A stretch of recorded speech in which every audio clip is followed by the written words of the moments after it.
Oke, selamat siang semuanya. Hari ini kita akan membahas mengenai komunikasi nonverbal dan komunikasi tubuh.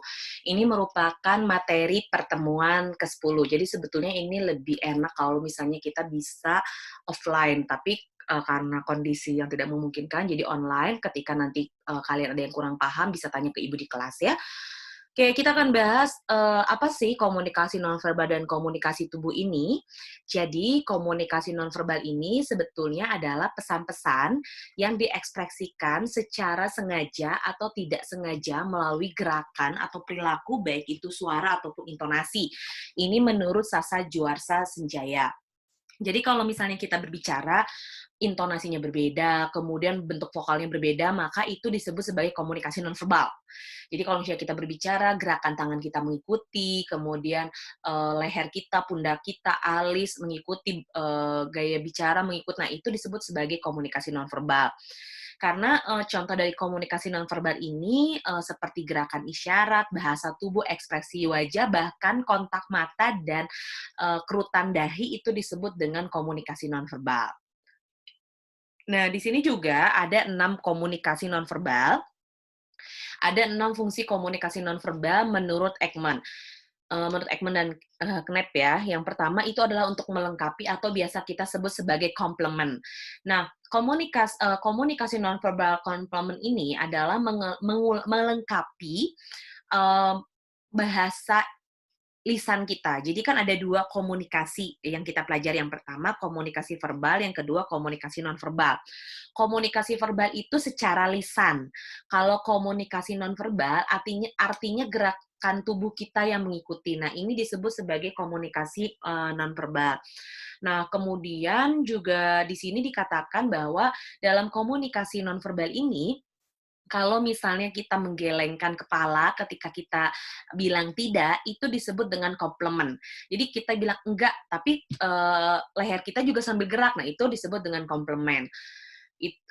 Ini yang bagaimana dia bisa melengkapi. Selanjutnya ada yang substitusi. Nah, kalau yang substitusi ini adalah perilaku nonverbal untuk menggantikan perilaku verbal.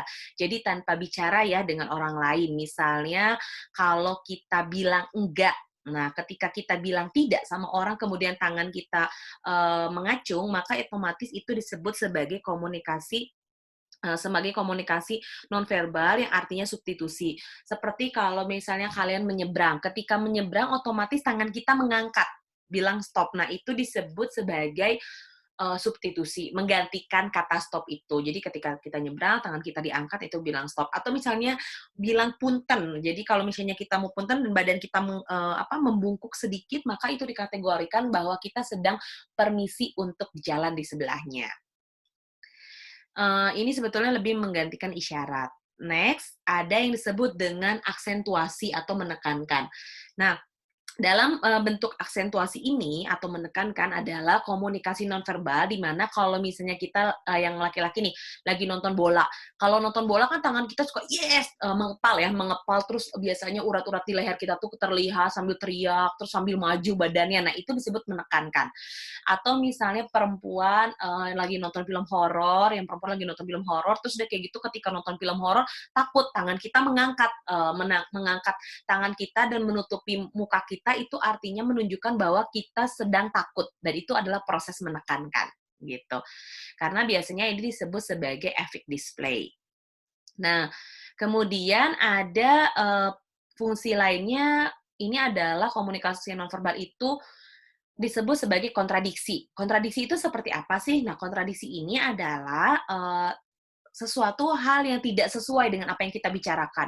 Jadi kalau misalnya ada teman lagi nyanyi, terus kita bilang, "Oh, suaranya bagus kok, bagus." Nah, kata bagus, "Oh, bagus" ini yang ditekan kata-katanya itu yang menunjukkan bahwa itu kontradiksi.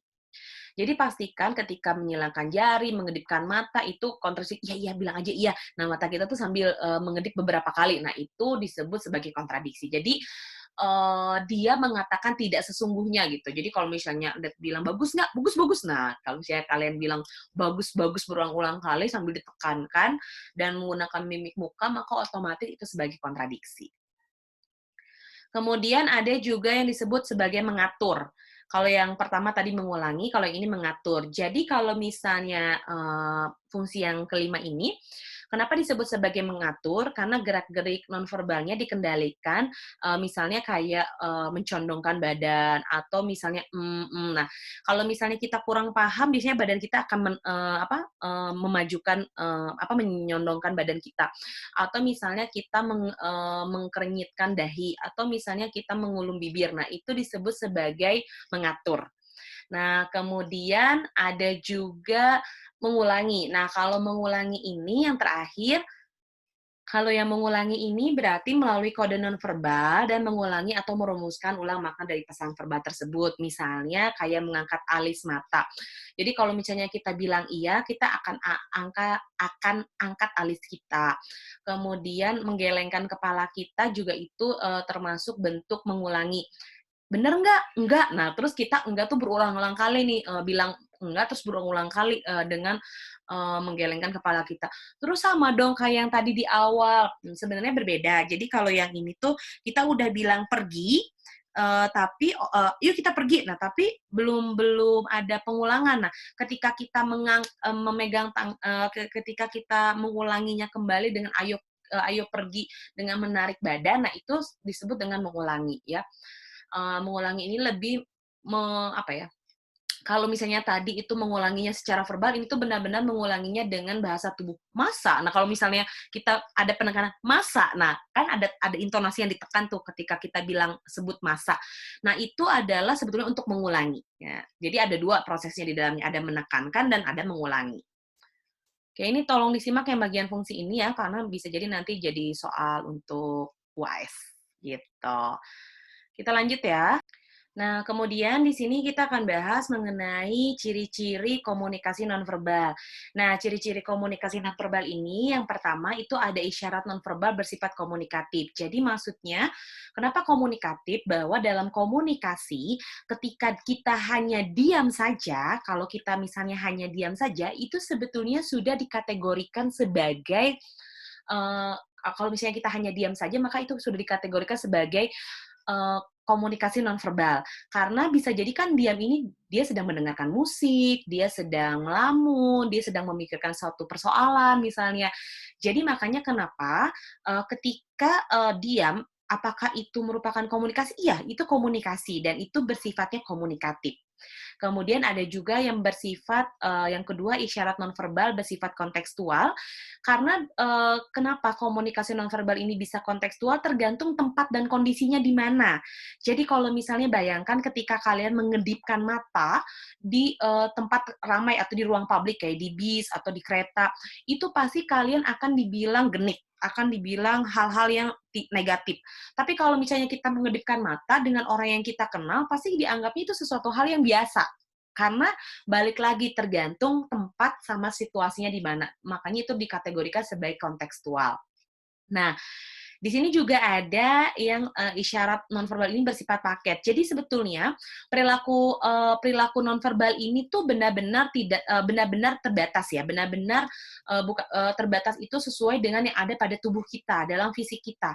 Jadi bukan hanya lisan yang keluar dari mulut kita, ya suara yang keluar dari mulut kita, tapi gerak tubuh kita, kerutan dahi, otot tubuh, atau misalnya rahang kita mengeras, atau misalnya kaki kita menghentak-hentakan lantai. Nah, itu juga sebagai salah satu paket dari isyarat nonverbal itu sendiri. Kemudian ada isyarat nonverbal yang dapat dipercaya. Jadi ada istilah yang namanya kalau di ilmu komunikasi itu adalah micro expression. Nah, ilmu micro expression adalah untuk mengetahui bentuk informasi yang disampaikan dari seseorang dari bahasa tubuhnya, atau biasa juga disebut ada micro expression, ada body language. Karena balik lagi ketika kita bisa ngomong bohong, kita menyampaikan informasi yang tidak benar, tapi hal yang paling penting adalah bahasa tubuh kita ya. Bahasa tubuh kita itu nggak pernah bisa bohong. Jadi makanya kenapa Ibu akan selalu tahu nih mana orang-orang yang bohong hanya dari misalnya berjabat tangan dengan orang tersebut, atau selain berjabat tangan misalnya bisa ketahuan dari kontak mata yang ada yang dia berikan ke kita sebagai pendengarnya gitu. Makanya kenapa isyaratnya itu kalau nonverbal jauh lebih akurat daripada bahasa lisan. Kemudian ada isyarat nonverbal yang dikendalikan oleh aturan, misalnya kayak, bayangkan ketika kalian ketemu di jalan sama ibu terus menepuk pundak ibu dari belakang, "Hai ibu!" Nepuk ya pundak ibu dari belakang. Pasti itu dikategorikan sebagai orang yang tidak beretika, tidak punya sopan santun, tidak punya nilai, dan tidak punya moral. Karena balik lagi, sentuhan yang diberikan kalian ke pundak ibu, itu menunjukkan bahwa isyarat nonverbalnya dikendalikan oleh aturan, aturan yang mengikat oleh budayanya. Kalau kalian menepuk pundak temennya, itu nggak masalah, karena setara, sebaya setara. Tapi kalau itu yang kalian lakukan ke ketua jurusan misalnya, ke profesor atau ke ibu, nah itu dikategorikan sebagai sesuatu hal yang tidak sopan, karena aturannya mengatur seperti itu, sopan santun yang tidak boleh melewati batas. Nah, yang keenam, ada isyarat nonverbal bersifat metakomunikasi. Jadi kalau misalnya metakomunikasi ini adalah sesuatu hal yang memang perlu dilatih terus-menerus. Nah, dilatih terus-menerus ini seperti apa? Misalnya nih, kalau seorang sales nawarin produk kepada calon customer-nya. Nah, kalau misalnya nawarin produk ke calon customer-nya, maka otomatis secara tidak langsung, ini adalah sesuatu hal yang masuk ke dalam ranah komunikasi nonverbal, karena ada hal-hal di sana yang saling berhubungan, misalnya sales-nya tersenyum. Nah, tersenyum itu merupakan komunikasi nonverbal, karena kan kalau misalnya sales itu dia harus bisa ramah, harus bisa mengajak customer atau calon pembeli untuk membeli produknya. Makanya di situ ada disebut dengan metakomunikasi. Nah, selanjutnya ini ada jenis-jenis komunikasi nonverbal. Ada beberapa. Jadi yang pertama akan kita bahas adalah mengenai komunikasi tubuh. Kalau misalnya Ekman mengatakan komunikasi tubuh ini ada beberapa hal. Yang pertama adalah komunikasi gesture. Nah, gesture ini yang pertama itu ada emblem. Apa itu emblem? Emblem adalah perilaku yang secara tidak langsung mengungkapkan kata atau ungkapan. Misal, kalau kita bilang oke, jari kita ini langsung membulat dan langsung menunjukkan kalau itu oke. Atau misalnya bilang oke, jempol kita cukup mengangkat. Atau jangan diam. Nah, tangan kita itu ketika bilang jangan diam, tangan kita yang jari telunjuk itu langsung ngangkat dan langsung nutup mulut kita. Nah, itu disebut dengan emblem. Emblem ini adalah komunikasi gesture atau komunikasi nonverbal yang ada pada komunikasi tubuh. Nah, terus ada juga ilustrator. Nah, apa ini ilustrator? Ilustrator adalah perilaku nonverbal yang menyertai dan secara harfiah mengilustrasikan pesan. Misalnya kita bangun pagi. Kalau bangun pagi menandakan bahwa ayo bangun. Iya nih udah bangun. Nah, badan kita tuh menggeliat. Nah, ketika bentuk badan kita menggeliat dan itu artinya menandakan bahwa kita itu sudah bangun. Itu dikategorikan sebagai ilustrator. Atau misalnya kalian ngantuk dan menguap. Nah, ketika kalian menguap dan menggeliatkan badan terus menutup mulut, itu artinya ilustrasi dari bahwa kalian itu ngantuk gitu. Atau misalnya sambil setelah nguap tuh kalian ngucek-ngucek mata. Nah, itu disebut sebagai ilustrator. Nah, selanjutnya ada regulator. Ini regulator itu bukan regulator kompor gas ya. Ada yang bilang, "Bu, ini regulator kompor gas ya?" Bukan ya, bukan regulator kompor gas. Jadi mari kita jelaskan. Regulator di sini adalah perilaku nonverbal yang mengatur, memantau, dan memelihara. Nah, seperti kalau misalnya ketika kalian paham, itu artinya kalian akan mengganggu. Kalau misalnya kalian kurang mengerti, biasanya kalian akan mengerutkan dahi. Nah, itu disebut dengan regulator. Nah, terus selanjutnya ada yang disebut dengan adaptor.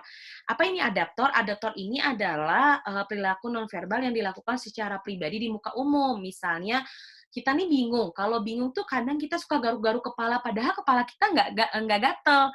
Nah, itu kalau misalnya adaptor ini adalah perilaku yang secara tidak langsung kita lakukan dari bentuk komunikasi yang ingin kita sampaikan. Kalau misalnya kita garuk-garuk kepala, itu menandakan bahwa kita tuh lagi gatal. Atau misalnya kita garuk-garuk tangan kita, itu artinya kita sedang gatal. Atau juga bisa jadi kalian suka menghentakkan kaki berulang-ulang kali, bisa jadi itu menunjukkan adaptor. Menunjukkan kondisi kalian itu seperti apa. Nah, itu yang disebut adaptor.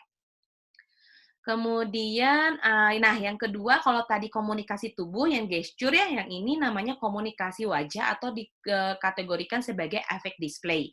Nah, si affect display ini menunjukkan jenis-jenis kelompok emosi. Jadi kelompok emosi itu ada kebahagiaan, terkejut, takut, marah, sedih, muak, dan lain sebagainya. Ini yang disebut dengan kelompok emosi. Jadi kita bisa tahu nih kira-kira kelompok emosi kita ini ada di mana, gitu. Nah, yang ketiga selain tadi, gesture, komunikasi wajah, nah ini ada komunikasi mata. Ini adalah untuk mengetahui seseorang berbohong atau tidak. Nah, dalam komunikasi mata, menurut Knapp itu sebenarnya ada 4 fungsi.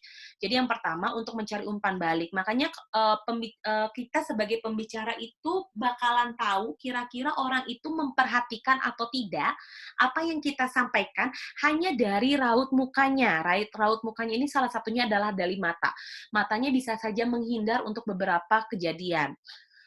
Kemudian, menginformasikan pihak lain untuk berbicara. Nah, kemudian, mata ini juga kenapa termasuk menginformasikan pihak lain berbicara? Ketika kita sedang mendengarkan orang berbicara, kita tuh benar-benar memperhatikan, "Oh, berarti dia masih memberikan kesempatan nih ke saya untuk ngomong." Nah, atau misalnya dia berkali-kali mengedipkan mata, berarti secara tidak langsung bisa jadi dia tuh sudah mulai bosan dengan apa yang kita bicarakan. Itu perlu jadi catatan juga ya. Jadi tolong dicatat bahwa, mata ini kalau ada istilah mata berbicara, betul, mata itu sangat berbicara untuk mengkondisikan kondisi mental kita kepada orang lain, sebetulnya itu. Nah, terus juga di sini ada, yang disebut sebagai mengisyaratkan sifat hubungan. Jadi kalau misalnya kita punya hubungan yang buruk dengan orang lain, biasanya kita akan menghindari kontak mata. Kontak matanya macam-macam, cara menghindarnya gimana, caranya supaya nggak ketemu, misalnya seperti itu. Nah, itu adalah penghindaran.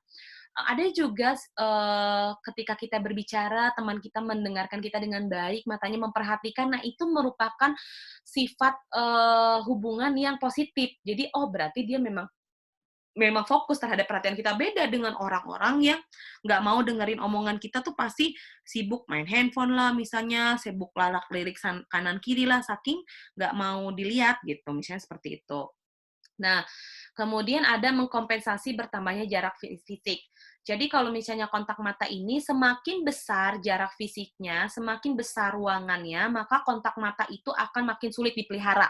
Jadi makin susah kita nyari orang. Makanya kalau misalnya kita dalam kerumunan, misalnya dalam festival atau konser musik atau bioskop, kita tuh pasti akan bingung nyari orang satu sama lain karena makin besar jarak fisiknya, makin sulit kita untuk saling berinteraksi tatap mata dengan orang yang ingin kita ajak berkomunikasi, misalnya seperti itu.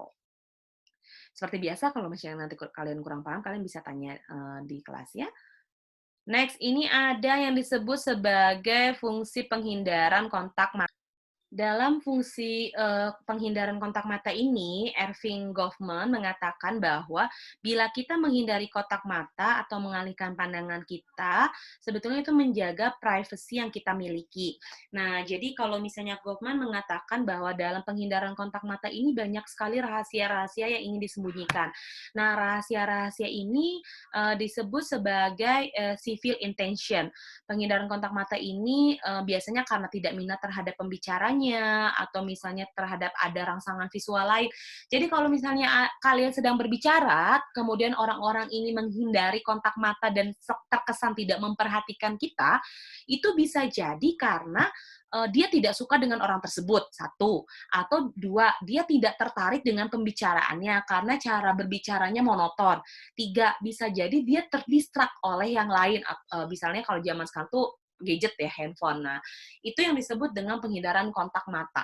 Jadi kontak mata ini tergantung fungsinya. Bisa jadi sesuatu yang positif, bisa jadi sesuatu yang negatif, tergantung bagaimana cara kita melihatnya. Next, ada yang disebut dengan komunikasi ruang. Nah, komunikasi ruang ini ada yang disebut sebagai proxemic. Apa itu proxemic? Nah, proxemic ini adalah komunikasi jarak. Nah, semakin kita berjarak dengan seseorang, maka komunikasi itu akan makin banyak noise atau gangguan yang tadi Ibu bilang.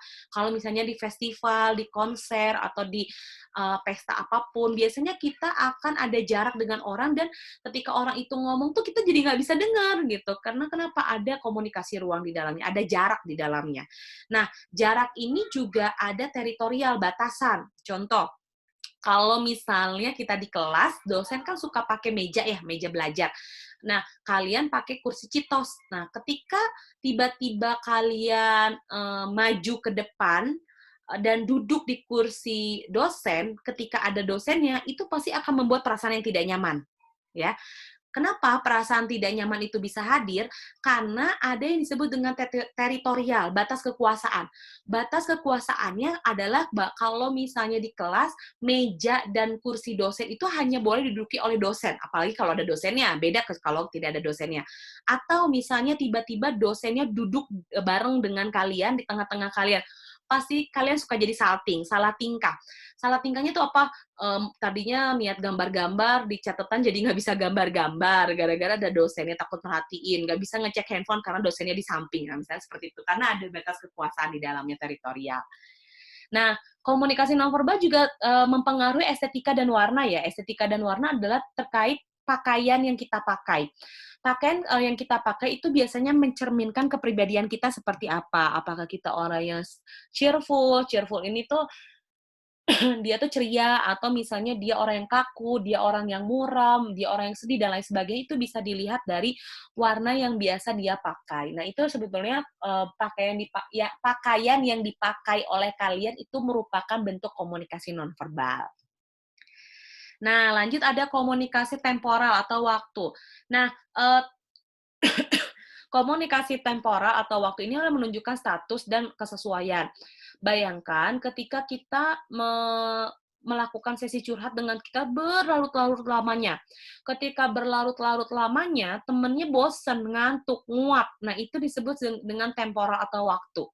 Karena bisa jadi karena bisa jadi teman kita sudah bosan, bisa jadi teman kita sedang kelelahan, ketika diajak berbicara maka dia menguap. Nah, proses menguap yang dilakukan sama temennya yang kita ajak berbicara ini masuk ke dalam komunikasi nonverbal, ya, itu komunikasi temporal. Jadi disesuaikan dengan status sama waktu, jadi jangan sampai mengganggu. Itu yang paling penting. Next, ada diam. Nah, diam ini seperti yang tadi Ibu sampaikan juga, bahwa diam ini adalah bentuk satu komunikasi nonverbal. Karena kenapa? Dengan dia memberi kesempatan berpikir. Bisa jadi orang itu kalau diam, dia sedang mikir. Atau bisa jadi dia diam, dia tuh lagi nggak mau diganggu sama sekali. Atau bisa jadi dia diam, nggak mau ditanya, aku tuh nggak mau ditanya, makanya aku diam. Nah, misalnya kayak gitu. Mengkomunikasikan perasaan, diam itu bisa dikategorikan sebagai perasaan yang sedang sedih, bingung, nah kecewa, nah itu juga bisa. Atau menyakiti ya, ada orang yang marah, "Kamu nggak apa-apa, aku nggak apa-apa kok," terus dia diam. Nah, sebetulnya diamnya itu adalah diam yang menyakiti, ya. Jadi, makanya kenapa kalau dikomunikasi, kalau misalnya kamu punya masalah, apapun itu masalahnya dikomunikasikan, jangan hanya diam. Karena kalau diam, itu sebetulnya bisa menyakiti perasaan orang lain. Kemudian yang terakhir, diam itu ya bisa jadi dia tidak menyampaikan sesuatu, ya bisa jadi dia cuma lagi ngelamun aja, jadi nggak ada yang dipikirin, misalnya seperti itu. Itu yang disebut dengan diam tidak menyampaikan sesuatu. Nah, ada yang kelima, itu disebut dengan paralanguage. Nah, apa itu paralanguage? Paralanguage itu adalah, misalnya kalian ketawa-ketawa, atau misalnya kalian cekikikan, atau, "Oh," aduh, nah kayak gitu. Nah, itu sebetulnya merupakan paralanguage. Nah, paralanguage juga ini kayak bentuk intonasi, kayak intonasi, volume, ritme berbicara, cara tertawa. Nah, kalau misalnya Ibu kan cara berbicaranya cukup cepat ya dengan dosen yang lainnya. Nah, maka itu disebut dengan kondisi paralanguage. Paralanguage itu adalah ritme atau kecepatan dia berbicara. Atau misalnya ada orang yang berbicara, orang Ciamis atau orang mana ya? Kalau ngomong tuh, "Badai ka mana?" Nah, kayak gitu. Nah, itu tuh sebetulnya merupakan ritme cara dia tertawa, itu masuk kategori paralanguage. Paralanguage ya masuknya, kategori paralanguage. Nah, terus di sini juga kita menjelaskan mengenai mempelajari komunikasi nonverbal ini apa saja sih? Pertama, komunikasi nonverbal ini bisa bersifat ambigu. Ambigu ini apa? Ambigu adalah sesuatu yang bermakna ganda, karena tiap orang punya persepsi yang beda. Makanya kenapa dalam komunikasi bahasa tubuh atau komunikasi nonverbal sering terjadi yang namanya salah paham. Kenapa salah paham? Ya tadi, karena sifatnya ambigu, karena persepsi tiap orang berbeda terhadap satu pemahaman. Dua, faktor-faktor yang mempengaruhi komunikasi nonverbal. Bisa jadi karena faktor latar belakang budaya, sosial ekonomi, pendidikan, gender, usia itu mempengaruhi. Jadi, makanya kenapa kita cukup sulit ya berbicara dengan orang yang sudah sepuh. Karena kenapa? Komunikasi nonverbal yang dia sampaikan itu berbeda dengan apa yang dimaksud dengan kita minta. Makanya kenapa itu bisa terjadi yang namanya salah paham. Nah, salah paham ini biasanya karena faktor pribadinya. Nah, makanya kenapa ini komunikasi nonverbal itu bisa bermakna ganda sama sekali, bisa bermakna banyak ya. Ketiga, komunikasi nonverbal bersifat kontekstual. Nah, ini juga sama atas informasi yang berbeda dan menghasilkan nonverbal yang berbeda pula. Jadi, apa yang dia dengar itu akan berbeda sikap secara komunikasi nonverbalnya. Misalnya, ih kenapa sih dia ngechatnya kayak gini, dia marah ya? Sebetulnya bisa jadi ketika dia ngetik dengan tulisan caps lock, caps lock-nya memang beneran jebol, atau bisa jadi karena dia rusuh atau terburu-buru, makanya dia nulis ngetiknya cukup tulisannya hurufnya besar-besar. Tapi kan orang lain bisa maknanya beda. Orang lain bisa memaknai bahwa dia tuh sedang marah. Sebetulnya dia sedang tidak marah ya. Sebetulnya dia sedang tidak marah. Itu yang disebut sebagai komunikasi nonverbal. Itu yang disebut dengan komunikasi nonverbal. Bahwa ya sebetulnya dia sedang tidak marah gitu. Ini mempelajari komunikasi nonverbal. Oke, kita lanjut ya. Kalau tadi mempelajari komunikasi nonverbal, selanjutnya ini adalah bahasa tubuh atau biasa kita sebut dengan body language. Nah, ini gambar-gambar yang bisa kalian lihat di sini adalah bentuk body language ya. Jadi, secara tidak langsung gestur tubuh kalian, bahasa tubuh kalian ini dihasilkan secara spontan dari alam bawah sadar. Nah, alam bawah sadar ini biasanya apa sih sesuatu yang terekam berdasarkan pengalaman yang kita lalui. Selain itu juga berdasarkan terhadap keinginan yang tersembunyi dalam hati. Jadi nggak sadar sebetulnya kalau bahasa tubuh. Makanya kenapa komunikasi nonverbal itu tidak bisa dimanipulasi seperti komunikasi verbal. Kalau komunikasi verbal kan bisa tuh dimanipulasi, tapi kalau komunikasi nonverbal tuh nggak bisa dimanipulasi gitu, karena ada sesuatu perasaan atau keinginan yang tersembunyi dalam hati. Nah, di sini juga dikatakan apa saja yang perlu diperhatikan dalam memahami bahasa tubuh, ya.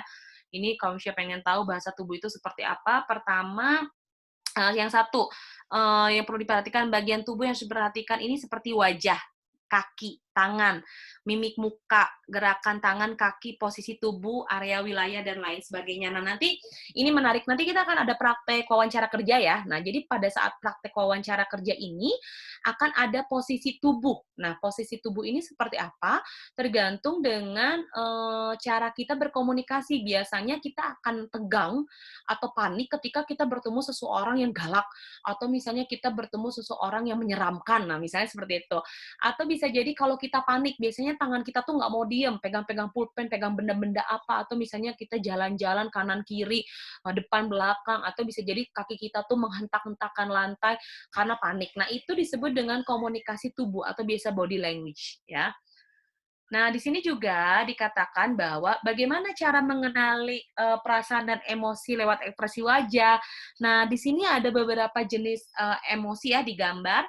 Yang pertama, senyuman tidak tulus. Senyuman tidak tulus itu biasanya kita senyumnya cuma seikhlasnya aja, sebaris, kayak gitu ya. Atau pupil yang membesar, matanya cukup melotot. Gerakan bola mata, iyalah gitu.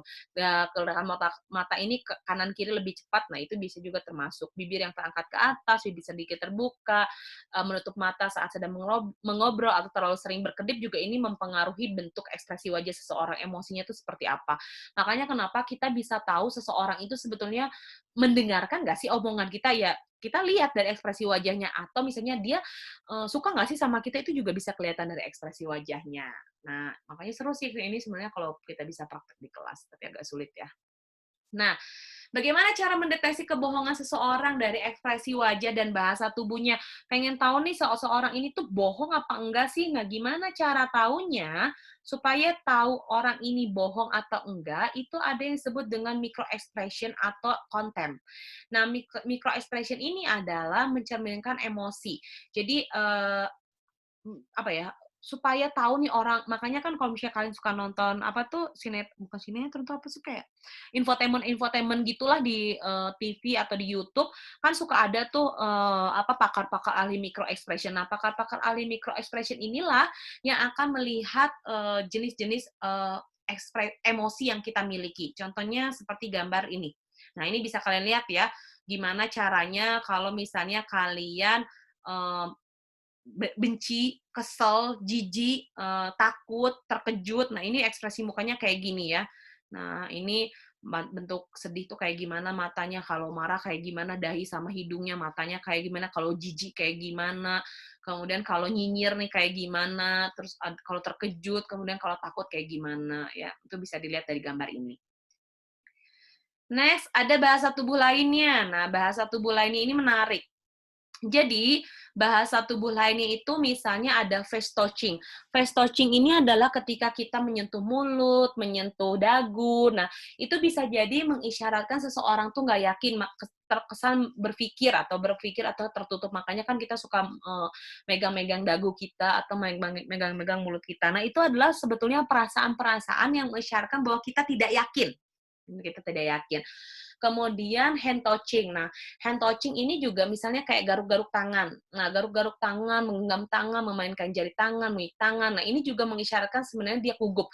Ada kan orang yang suka mainin jari tangan atau megang-megang pulpen kalau dia panik, atau misalnya dia suka gigit-gigit jari sampai kuku-kukunya lecet. Nah, itu sebetulnya disebut dengan dia sebenarnya nggak tenang, perasaannya itu sedang terganggu, atau istilah zaman sekarang tuh lagi galau. Nah, ini nih orang-orang lagi galau biasanya suka melakukan hand touching. Kemudian ada crossing arm. Nah, crossing arm ini adalah kalau misalnya kita sedang berdiri, kemudian menyilangkan tangan dan lain sebagainya, maka sebetulnya dia itu sedang bohong ya, sedang mengisyaratkan satu ketidakjujuran. Jadi sedang mengisyaratkan ketidakjujuran. Nah, di sini juga mencondongkan badan ke belakang dan sebagainya. Jadi kalau misalnya di kelas tuh ibu bisa tahu nih sebenarnya dia sedang kondisinya seperti apa ya dari bahasa tubuhnya. Nah, ini crossing arm itu sebenarnya dia lagi nggak jujur. Kalau kalian nih tangan keduanya dilipat. Nah, itu sebetulnya kalian tuh lagi tidak jujur atau kalian sedang menutupi sesuatu. Next, ada gerakan yang tidak sinkron atau tidak simetris. Nah, gerakan tidak sinkron atau simetris ini adalah seseorang yang berbohong kerap kali melakukan gerakan yang tidak sinkron dengan ucapannya. Misalnya dia berusaha mengulangi percakapannya atau berusaha mengulangi apa yang disampaikan. Ini disebut sebagai sesuatu hal yang tidak simetris atau tidak sesuai. Berarti artinya itu dia tuh sebenarnya lagi bohong gitu, tapi nggak mau ketahuan gitu. Nah, terus gimana nih supaya tahu cara tatapan mata berbohong? Jadi sebetulnya makanya kenapa ada yang bilang kalau mata itu berbicara, mata itu adalah jendela hati, memang betul. Itu betul adanya, mata adalah jendela hati. Jadi kita bisa tahu sebenarnya lawan bicara kita jujur atau tidak, itu bisa dilihat dari tatapan matanya. Biasanya tatapan matanya itu seperti apa, bisa jadi apakah mengundang tanda tanya atau tidak. Contoh nih, beberapa teknik untuk mengkondisikan kebohongan lewat gerakan mata, kalau misalnya bola matanya ke kiri dan ke atas, jadi ini harus dipraktekkan, nanti di kelas kita coba praktekin ya, itu bohong atau enggak. Nah, apakah saya bohong atau enggak, Bu, menurut Ibu? Nah, nanti bisa kita praktekin.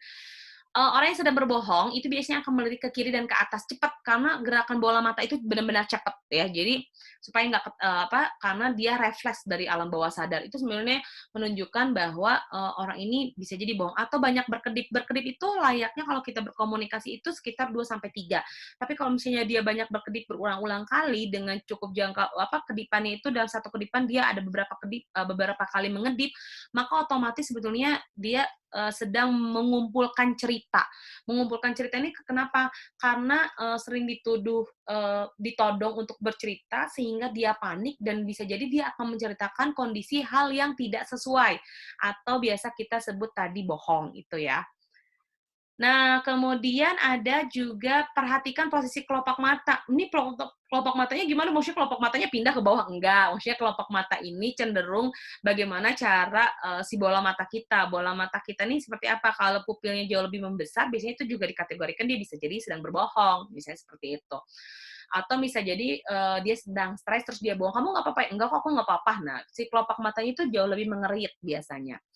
Terus, ke kiri atas ini biasanya diminta untuk mengonstruksikan suatu gambar visual. Jadi, "Ayo kamu gimana mikir?" Nah, dia kalau lagi mikir terus matanya ke kiri ke atas, itu berarti sebenarnya dia lagi mikir nih, kan untuk menggambarkan segala sesuatu melalui gambar supaya orang paham. Atau misalnya ke kanan atas. Nah, kalau ke kanan atas biasanya dia sedang mengingat gambar yang sudah dia buat atau mengingat sesuatu hal, "Kamu ingat nggak itu loh rumah makannya yang warnanya pink bla bla bla." Terus mata orang yang diajak kita bicara itu matanya ke kanan atas, bola matanya tuh memandang ke kanan atas. Maka secara tidak langsung sebetulnya dia sedang melakukan proses mengingat, ya. Itu yang paling penting, dia sedang proses mengingat.